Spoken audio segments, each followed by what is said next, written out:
দেশের বাইরে আমার কোনো ঠিকানা নাই, এটাই হলো আমার ঠিকানা। মুক্তিযুদ্ধের প্রেক্ষাপটে বীরাঙ্গনা শব্দটি একটি বিশেষ ইতিহাস বহন করে। এই উপাধি দেওয়া হয়েছে সেই সব নারীদের যারা 1971 সালে পাকিস্তানি সেনাবাহিনী ও তাদের দোসরদের হাতে নিপীড়ন নির্যাতনের শিকার হয়েছিলেন।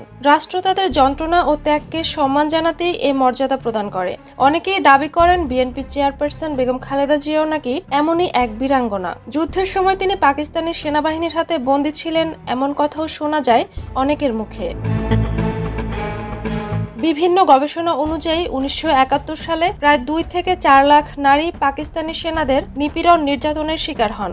রাষ্ট্রের সমাজ কল্যাণ ও স্বাস্থ্য মন্ত্রণালয়ের অধীনে তাদের পুনর্বাসন, চিকিৎসা এবং সামাজিক স্বীকৃতির জন্য বিশেষ কর্মসূচিও চালু হয়। পরবর্তী সময়ে সরকারিভাবে 664 জন বীরাঙ্গনাকে মুক্তিযোদ্ধা হিসেবে স্বীকৃতি দেওয়া হয়েছে। তবে এর মধ্যে বেগম খালেদা জিয়া আছেন কিনা এ নিয়ে রয়েছে ভিন্ন মত। মুক্তিযুদ্ধে বেগম খালেদা জিয়ার প্রত্যক্ষ ভূমিকার কোনো ঐতিহাসিক নথি পাওয়া যায় না, কিন্তু স্বৈরাচার বিরোধী আন্দোলনে তিনি সুস্পষ্টভাবে অগ্রণী ভূমিকা পালন করেন। 1986 সালের পাতানো নির্বাচন বলে পরিচিত তৎকালীন জাতীয় নির্বাচনের বিরুদ্ধে তার নেতৃত্বেই 7 দল ও 15 দলীয় জোট ভোটে অংশ না নেওয়ার সিদ্ধান্ত নেয়। যদিও আওয়ামী লীগ এই সিদ্ধান্ত উপেক্ষা করে নির্বাচনে অংশ নেন। পরবর্তীতে তারাও বিএনপির নেতৃত্বাধীন আন্দোলনে যোগ দেয়।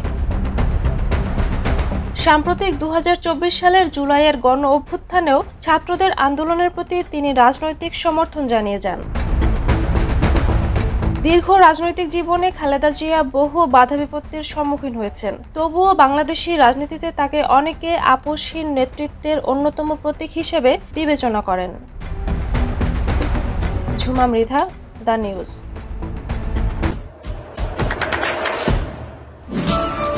দেশে দেশে সবার সাথে দ্য নিউজ।